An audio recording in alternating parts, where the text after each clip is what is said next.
everybody, and welcome to another exciting, fun-filled, expeditious episode of Radiorama, where, as the name implies, I show you how to work on radios. And today we have this rather large Sears Silvertone model. What does it say here? 100.184. There's not much more of a label on here. It looks like there was one here. Anyway, this radio's been sitting around in the museum for about 6 months. And I decided that I kind of felt sorry for it. I'm going to take it home, but I'm also just kind of impressed with its construction quality. It's a beefy sucker. It's got a real big, heavy-duty power transformer. Look at this nice 3-gang tuning condenser, which is mounted on a separate chassis, isolating itself from the rest of the chassis. Push-button motorized selector tuning. I didn't look up the model, the year. I'm guessing it's probably late 30s because it seemed like all the top-end consoles back then, there was this, RCA did it, definitely. They had motorized tuning, and so did Zenith. I don't know if it works or not. The fact that it has a more recent cord on it makes me think it might. Before I get too far into it, I just want to see if the vitals are okay, like if it makes a noise at all, because that would indicate that the power transformer is okay. And it does have a safety fuse. So if something's really bad, it's going to pop that fuse. But nevertheless, I'm not going to turn it on immediately. I'm going to bring it up slowly on a variac. So let's see. I don't know what turns it on.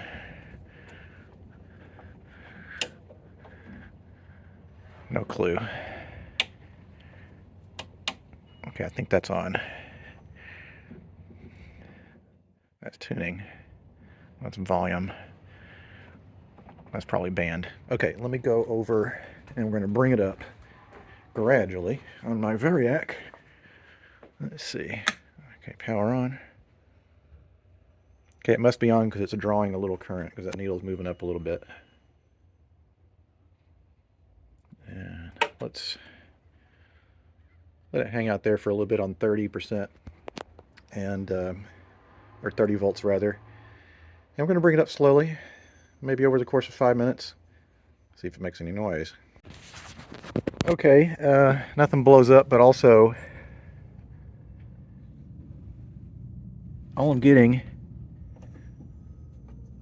a little bit of hum out of the speaker, so that probably most definitely means the filter capacitors are shot. So, but I know the power transformer is fine. It's nice and cool. So I'm going to take the chassis out. I'm also going to have to fix the plastic escutcheons that are in a bag are warped. I'm going to have to find a way how to reform those so they fit. That's the reason why no one wanted to work on this, because all the plastic on it's warped. But I think it's a nice radio. This thing weighs a ton. Of course, Sears did not make anything. They had other manufacturers make it all around the Chicago area, and I'm trying to remember who made this. Who were the two manufacturers? They're on the tip of my tongue. I think one of Colonial was one, and then Brunswick was the other. And I think they used. Is that the name? I can't remember. It sounds like that, but I could be totally wrong. Correct me if I'm wrong. But these guys are most certainly gone. They need to be replaced. That's the bare minimum we need to do. Unfortunately, I can't set this thing upside down, which would be a lot easier to work on because I'll damage this. I love this sort of stuff. It's very, very mechanical. Let's flip it over on its side and see what goes on. Well, this has been worked on a long time ago, but it looks like it was probably done maybe. They've got some 50s and 60s parts in here, and I'm testing one of the electrolytics, and it's measuring 23 microfarads with pretty low ESR. So that one's good. The other two look like they might be original to the set, so I'm going to test those too. Well, that one seems to be okay too. Let's do the last one.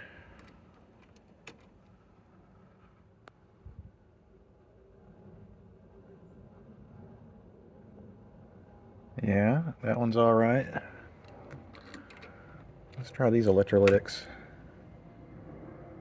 Yep, that's fine.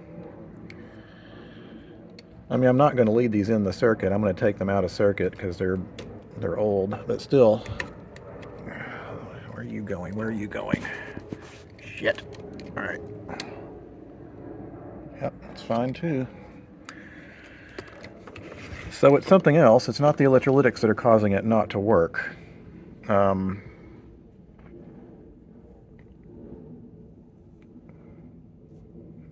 There's a massive resistor here.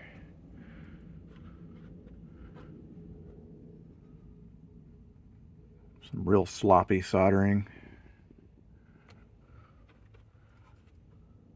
10 microfarads. That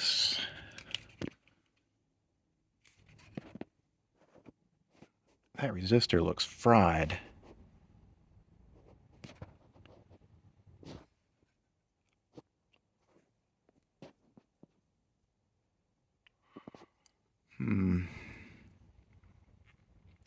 Well, let me do some more sleuthing, and then it'll be time to at least start the recapping process. A precursory check doesn't seem to be indicating anything out of place yet. And just because it's the next logical thing to do, I am going to test the tubes. And it's curious, whoever donated this seems to have bought an extra set of tubes. So I'm not sure if that means that something tested bad at some point or what. But it's easy enough just to test on my good old-fashioned Hickok TV7 tube tester, military grade. And if there's some of you guys that do this professionally, get one of these. I know they're like $1,000, but they'll last forever. And make sure and get some socket savers too. Very first tube I tested doesn't even come up to the minimal requirements. It's supposed to be minimal 47, and it's not even 40. So this tube is very weak, and I'm going to replace it with one of the tubes that the donator conveniently left us. Here's another one that is almost dead. Supposed to be minimum 25. It's measuring more like 17 or 18. Could be that all the tubes in this set are just really tired, and that's why I didn't get anything out of it. Now, we had two very weak tubes in there, but my gut tells me that's not the reason it wasn't working. There's something else happening. I'm going to pull the speaker out and bring it over to the bench. I'll test it just to make sure, but I don't think it's going to work. There's something else happening inside. Well, let's do a little electronic sleuthing, shall we? First thing I'm going to do is start with my B+ and work my way back. And I'm not sure if this is showing in the video. Crap. It's not good video. Anyway, I'll hold this here. And you can play along with me. Alright, let's check B+ here. Oops, wrong setting. Needs to be on DC. 270 volts. That looks good. Got 100 volts there. That's probably alright.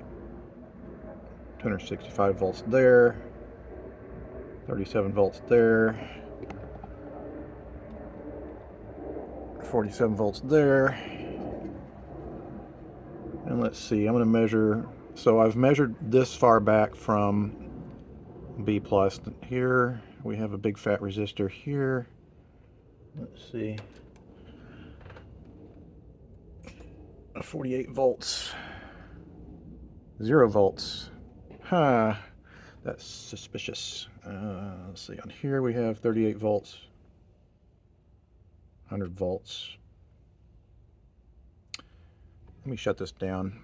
I'm going to measure that suspicious resistor. And the way you tell with these dog bone resistors is that it's BED. So body, brown, end, red, orange, dot is, so it's, you'd read it as brown, red, orange, which should be,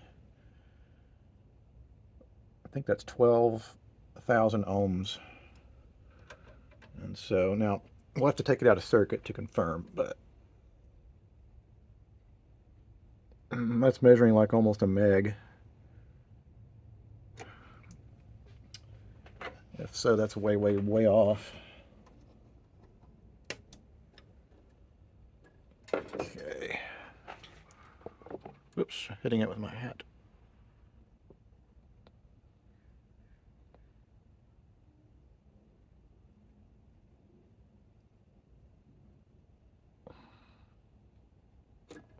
It's measuring 9K. I mean, that should technically still work, but that's way off. That's like way off. So let me see if I have any 12,000 ohms sitting around. I'm not sure if I do. I probably have 10,000 at least somewhere, but we need to replace that. Well, I guess my meter, when I read this capacitor, wasn't right. That guy's warm. And frankly, so is this one. Both of these, if they're warm, that means they're bad. So I'm going to replace all of those electrolytics anyway. I was going to, but having warm electrolytics, that's not a good thing. Okay, so I replaced all those electrolytics. I'm not sure if that will fix the problem, but having warm to hot electrolytic capacitors is never a good thing. So we'll see. I'm not knocking on wood yet. Unfortunately, that made zero difference, but I started to hear a strange crackling noise, and at first I thought, oh no, is that the power transformer self-destructing? But then this transformer is super, super hot. So I need to pull the schematic and see what that's supposed to be. It goes directly to the output for the speaker. So that makes me want, is that the, what is that? That's, I don't think that's the output transformer. I think,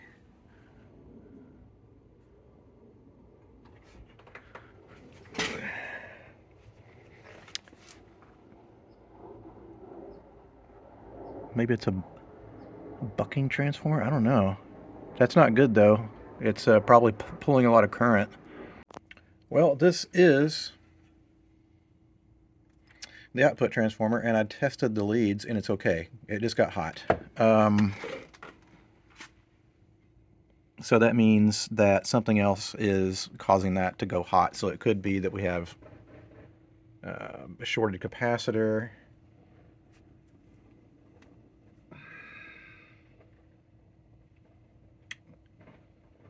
Maybe the output tube is gassy. I don't know. It didn't measure gas. Something's not right here. So we'll need to figure out what the hell's going on. I'm sorry, I'm just thinking to myself here what could probably be causing this. So I'm going to put it back in, and before I do that, I'm going to replace all the caps around it. And it could just be we have a shorted capacitor, and that's causing bad things to happen. Well, I'll show you something I did that's really stupid. I guess it's because it's so crammed in here. That was touching that. So right away, that's no good. I was probably causing a short. Even so, I'm going to replace all the capacitors in this output area and reinstall the transformer and see if there's any improvement. Let's try this again. Ah, that was scary sounding.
Got a dirty pot.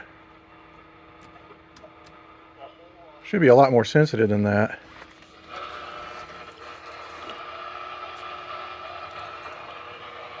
Let me hook up a little bit more of an antenna.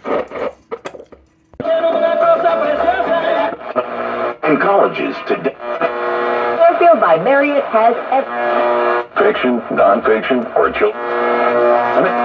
Study U.S. Army without offering registration applies to menu items only. Taxes and fees excluded. Jesus. All right. There's obviously lots of leaky capacitors in there, bad contacts, some other shit, but it's working, which is better than it was 10 minutes ago. So I need to bolt that guy back in there, and then I'm going to proceed with further recapping, cleaning, whatever. I'm partially through replacing capacitors. It's always a good idea to occasionally take pause and, you know, test to make sure it's still working so you can back up enough to figure out what you did wrong. All right, it works. I'm gonna have to make a confession here because I feel like this is one of those episodes where I'm just messing up on stuff in a stupid way. So this capacitor here, somehow when I installed it, this lead here was touching that green wire and it was killing my signal. So I spent like an hour like trying to figure out what the hell I had done, and that's what I did. After another delay. Your mission provides meals for thousands of homeless individuals and hundreds of desperately needy families. So we're in not too bad a shape right now. I am not sure what's going on with the motorized tuning. It doesn't seem like it wants to engage. So I'm guessing the motor is seized up on it. And I can only get the automatic tuning light to light occasionally, so there's a bad contact there. But I need to replace the rest of the capacitors in this thing and then flip it upside and see what's going on with all the mechanical stuff. All right, so the recapping job is done, and I want to address the mechanical stuff up here. But before I do it, I want to clean the chassis. And I know that you don't have to do this. It's totally, you know, up to you, but I like doing it. And I'm just going to use a paintbrush, probably remove some of the tubes, brush off all the loose dust, and I'll use my leaf blower to blow the loose stuff off. It's just better, especially when you're going to be doing things like freeing up mechanical parts. You don't want to blend dirt with oil. That'll cause abrasion. All right, so I cleaned it up a little bit. Doesn't look perfect, but you know, it's better than it was. So now we need to figure out why this isn't engaging. I can see that the motor spins freely. So why is it not engaging? I'm gonna, first of all, I'm gonna oil everything up. It could just be that everything is, even though it does spin pretty easily. Well, anyway, I'll get the Zoom Spout oil out. This is sort of hard to film, but what I've done is I've lubricated everything. The motor acts like it wants to turn, but I think I just need to work this new oil into it. Again, this is really hard to film. That's the contact surfaces right there. So what I should be able to do is press any of these buttons here and it should engage, and it's trying to spin, but it ain't. Anyway, this is bad videoing. I'm sorry. I've figured out what's going on here. These contacts right here need to go together for this to spin. And they're not making good contact when I press the automatic button. Like they should be working there, but they're not. So I think what I'm going to do is clean those contacts up a little bit, see if I can get them to make better contact. Well, I've been fiddling around with this for about 45 minutes, and I can't figure out what's going on with these reed switches. Like, those two are touching together. Now, here's the thing. I can go in and force them together. But, whoops. Yeah, I'm not sure. I've sanded down the contacts. It's just not working. On the other hand, I got the tuning to turn smooth as butter. So even if the motorized tuning doesn't ultimately work, it's going to be really nice to tune this thing. It's just real smooth now. I'm just not sure, like, why those contacts aren't making good contacts. It's really aggravating. I've tried slightly bending those a little bit, and I've also, again, like trying to file them down flat, but it's just nothing I do seems to make it work right. Well, I'm going to switch gears a little bit. I'm going to work on the cabinet a little bit. This is why no one wanted to work on it, because this stuff has worked. But, you know, if you heat it up, you can sometimes salvage it. Also, the glass is missing, so I'm going to have to cut some, probably use some plexiglass. So I got my hair dryer out here. That's probably enough heat to cause this to warp a little bit. Either that or I'm going to put it in the convection oven, which our wife would probably not be pleased. She knew I was doing that, but she is not here right now, so I can do it. In the name of radios. That hair dryer wasn't doing anything, so I'm going to put it in the convection oven. I'll start out at 150. Check it in a few minutes. Tell you what, putting the stuff in the convection oven is kind of a new thing. I've never done that before, but it worked perfectly. I mean, is it... They're a little bit warped, but when I first got this was completely bowed in. But now these are pretty flat, and what I'm going to do is let these cool, because I popped them in place. And with plastic, you know, once you reform it a little bit and you let it cool, it'll like keep that, it's like it'll have a memory. Like essentially it'll go back to its original form. I do need to cut some plexiglass for this. Someone's cooking something good. My neighbors across the street are Chinese American, and they make the most delicious smelling food. Sometimes I almost want to go over there and be like, can you make some for me? But I don't know, that'd be rude. All right, now that we got the plastics all taken care of, it's time to make a new dowel glass for this thing. And I'm going to make it out of plexiglass because I don't have any glass, and so what? So what I'm going to do is probably flip this upside down. So what I can do is like trace out with a permanent marker on the other side, like what I need to cut out as such. Then I'll glue it to the back here, and then we will install that in the cabinet. All right, well, after a lot of effort, I was able to put a new glass into the escutcheon and reattach it. I still had to go in there and like use heat and glue to make that flat. So the next thing I'm going to do is add audio input to this. It already has it. Someone already added this, but we're going to have a 3.5 millimeter cable coming out of there. So I'm going to, I mean, someone's already drilled holes in this, so it's not going to hurt anything. I'm going to drill a hole here, put a rubber grommet, then we'll run a line in to these existing inputs. All right, so I've got the audio input line running through. We have our right and left channels run through a set of 33 ohm resistors, so we get mono. The other side goes to chassis ground. And by the way, do not do this on a set that does not have a power transformer. Hot chassis and floating chassis set, you need to go through a isolation transformer. Absolutely. That last song they were playing, by the way, was my hometown girl when I was growing up, Dolly Parton. She is from the part of the world that I'm from. She's just a genuinely nice person.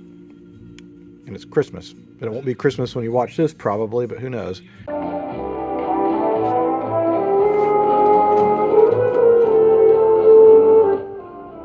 All right, that works pretty well.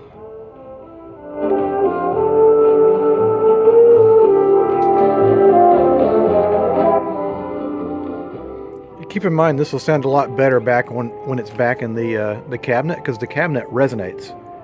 You're going to get a lot more bass. It's going to act more like an acoustical instrument.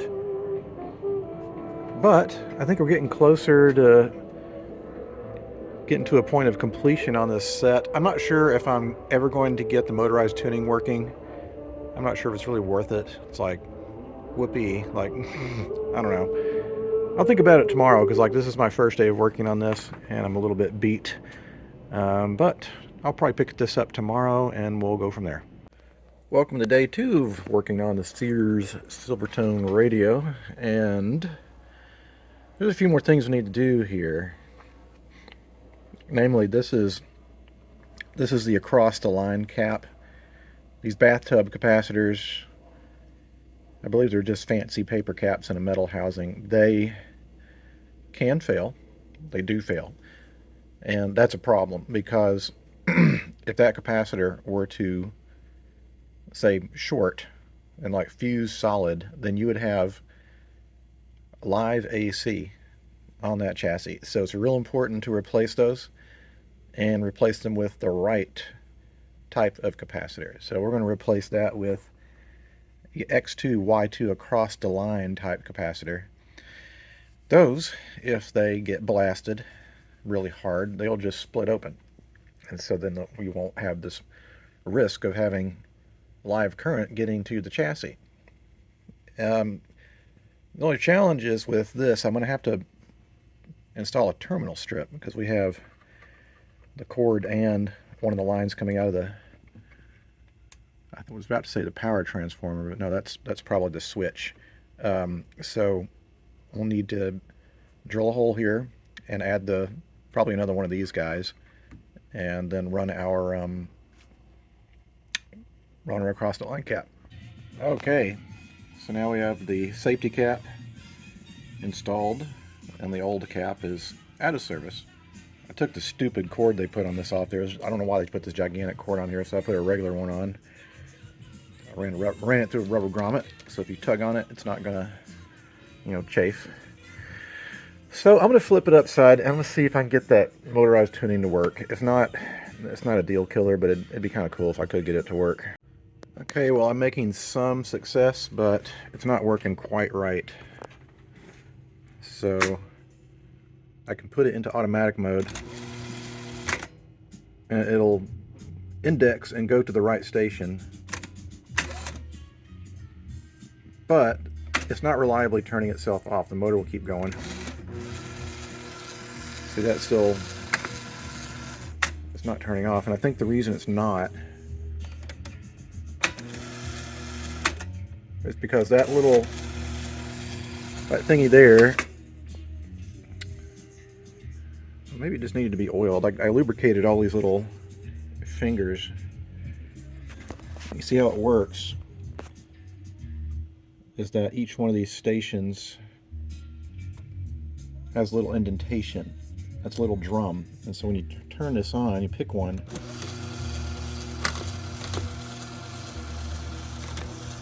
yeah, it does not seem to want to work right.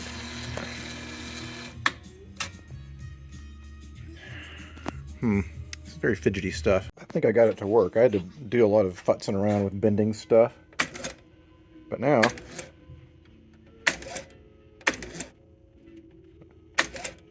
the thing is fast. That works. Wow. I don't have a lot of I don't know what you'd call it, faith in my own repair abilities, and the fact that I got that weird thing to work is kind of cool. What a complicated mechanism just for pressing buttons to get a station.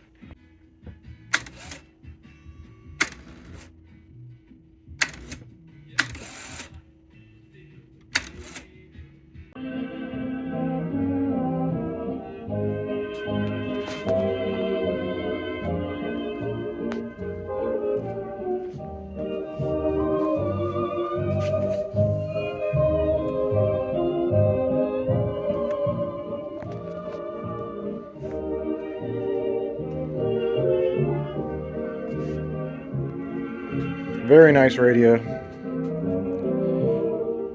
I'm really happy with the way this one turned out, especially when half the museum had given up this thing for being dead. So that was an interesting experiment in radio restoration. Hope you guys enjoyed following along on my mishaps. But until the next time something comes across my workbench, I'll see you guys next time. Adios.